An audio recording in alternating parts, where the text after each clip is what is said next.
Phone tapping వ్యవహారానికి సంబంధించి సంచలనమైన విషయాలు బయటకు వస్తున్నాయి. ఇంకా ఫోన్ ట్యాపింగ్కి సంబంధించి దాని గురించి మాట్లాడుతూ ఉన్నారు. తెలుగు ఇండస్ట్రీకి సంబంధించిన వాళ్ళు ప్రతిపక్ష నాయకుల ఫోన్లు అవ్వచ్చు, డైరెక్ట్గా ఇప్పుడు ఎవరైతే సీఎంగా ఉన్న వ్యక్తి ఇంటి దగ్గరికే వాళ్ళు ఫోన్ ట్యాపింగ్కి సంబంధించి వాళ్ళు ఫోన్ ట్యాప్ చేశారు, ఆ ఇంటి మీద నిఘా పెట్టారు అన్నట్టు తెలుస్తోంది. దానికి ఎక్స్టెండ్ అయ్యి ముందుకెళ్తూ దగ్గరగా 13 మంది హీరోయిన్స్ ఫోన్లు ట్యాపిల్ చేశారు. వాళ్ళని భయపెట్టి వాడుకున్నారు, వాళ్ళ దగ్గర నుంచి డబ్బులు గుంజారు. ఇట్లా రకరకాల స్పెక్యులేషన్స్ బయట ఉన్నాయి. ఇది ఎంతవరకు కరెక్ట్?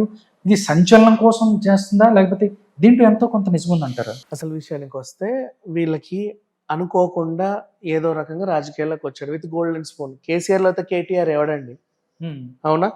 నీ అంతటి నువ్వు ఎంపీగాను ఎమ్మెల్యేగా పోటీ చేసి మీ అయ్యి లేకపోతే గెలుస్తావా? నీకు అడ్రస్సే లేదు ఫస్ట్ ఆఫ్ ఆల్ చెప్పాలంటే ఆయన లేకపోతే. సో వచ్చావు మొత్తానికి గోల్డెన్ స్పూన్తో రాజకీయ నాయకుడు అయ్యావు అండ్ పార్టీ అదే వర్కింగ్ ప్రెసిడెంట్ అయ్యావు, ఏవేవేవో అడ్డమైన పొజిషన్లు అన్నీ ఎక్కావు. నేనే పెద్ద పవర్ఫుల్ అని విర్రవెగుతా పైకి వచ్చావు. తర్వాత మీ డాడీ చేసిన పనికి మాలిన పని ఏంటంటే ఫోన్ ట్యాపింగ్. ఆయన ఎందుకు చేశాడు అంటే ప్రతిపక్ష రాజకీయ నాయకులు ఏమేమి మాట్లాడుకుంటారో విందాం, ఎవరెవరితో బేరసారాలు చేస్తాడో విందాం. అంటే వాళ్ళనే నుంచి ఎమ్మెల్యేలను మనం తెచ్చుకున్నాం కదా, వీళ్ళు మళ్ళీ అటు పోతారా, మన దగ్గర ఉంటారా, కావాలని వచ్చారా, వ్యూహాత్మకంగా వచ్చారా తెలుసుకుందాం అని చెప్పేసి ఇజ్రాయెల్ నుంచి అడ్డమైన మిషన్లని తెచ్చి ఫోన్ ట్యాపింగ్ వ్యవహారం చేశారు. వీళ్ళకి కావాల్సిన సమాచారం వచ్చింది. అప్పట్లో ఓటుకున్నట్టు కేసులప్పటి నుంచి ఏదో నడుస్తూ ఉంది, బాగానే ఉంది. తర్వాత 10 ఏళ్ళు అధికారంలో ఉన్నారు కదా, వీళ్ళకి తర్వాత ఏమనిపించింది, కొడుకున్నాడు కదా సరదాగా, ఈయనకి కులికే వ్యవహారాలు కూడా కొన్ని ఉంటాయి కదా, అనుకోండి రాజకీయం వచ్చింది, బాగా డబ్బులు వచ్చాయి, వయసులో ఉన్నాను, వాళ్ళతో వీళ్ళతో కులకాలని కూడా అనిపించింది. సినిమా హీరోయిన్లతో కులికితే బాగుంటుంది అని చెప్పేసి పేర్లు ఎందుకులే కానీ ఆ హీరోయిన్ ఈ హీరోయిన్తో 4 సార్లు క్రికెట్ స్టేడియంలని అక్కడని ఇక్కడని ఫామ్ హౌస్లని టూర్లని టూరిజంలని తిరిగావు. వాళ్ళతో పాటు డ్రగ్స్ కూడా తీసుకున్నావు కాబట్టి డ్రగ్స్ కేసు ఇప్పటివరకు నువ్వు కాపాడుతున్నావు. అది అందరికి తెలిసిన విషయమే. రేవంత్ రెడ్డి వాదించినట్టు నువ్వు నార్కోటిక్ టెస్ట్ కి సిద్ధం అయితే ఎప్పుడో బయటపడేది, నువ్వు సిద్ధం కాదు అందుకే బయటపడట్లా, నువ్వు తీసుకున్నావు, యు ఆర్ ఏ డ్రగ్గిస్ట్ అంతే. అండ్ నెక్స్ట్ ఆ తర్వాత పిచ్చిగా హీరోయిన్లను వాడుకున్నావు. నీకు పుట్టిన దరిద్రమైన బుద్ధి ఏంటంటే ఇది నాతోనే ఉంటుందా, ఇంకెవరితోనైనా తిరుగుతుంది, ఏది దీని ఫోన్ వస్తే ట్యాప్ చేయనుకోండి సరదాగా ట్యాప్ చేసావు. అరే బెల నచ్చింది, ఆడుకున్నావు సరదాగా. ఆ హీరోయిన్ ట్యాప్ చేయి, ఈ హీరోయిన్ ట్యాప్ చేయి, ఆమె ఆమె ఆమె అని చెప్పి నీకు నచ్చిన హీరోయిన్స్ అందరి ఫోన్లు ట్యాపింగ్ చేసావు. వాళ్ళ గుట్టు రట్టు ఏదో పాపం వాళ్ళ వ్యవహారాలు వాళ్ళ పర్సనల్ నీకు తెలిసి వచ్చింది.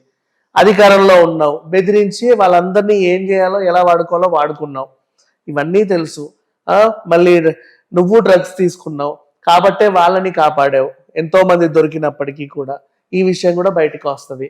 అంటే అనుకోకుండా సీఎం కొడుకు అయి పుట్టిన దీనికి నీ అదృష్టానికి చేయాల్సిన దరిద్రాలన్నీ చేసావు. అంటే ఒక బాగా డబ్బున్న బీటెక్ స్టూడెంట్ కార్లు ఇస్తే ఎలా తిరుగుతారు, అట్లాంటి వేషాలన్నీ ఈ వయసులో నువ్వు పడ్డావు. నీకు అంతెత్తు కొడుకున్నప్పటికీ కూడా ఎగ్గిడిచి నువ్వు పడ్డావు ఈ కథలన్నీ నువ్వు పడ్డ తర్వాత ఈ రోజు కావచ్చు రేపు ఎల్లుండి దొరుకుతావు. ఆల్మోస్ట్ లాస్ట్ స్టేజ్లోనే ఉన్నావు, పెద్ద విషయమేం కాదు. ఇప్పుడు ఫోన్ ట్యాపింగ్ కేసు విషయానికి వస్తే అందరినీ పట్టుకొని తంతా ఉంటే అన్ని వేళ్ళు ఒక ఆయనకు చూపించాయి. ఆయనేమో నాకు క్యాన్సర్ అండి, నేను 2 నెలలు రాను అని చెప్పి అమెరికా వెళ్ళాడు. ఇప్పుడు మరి ఎందుకో ఏమైందో నిన్నే బుద్ధి పుట్టింది, వస్తానండి అదేదో తేల్చుకుందామని వచ్చావు.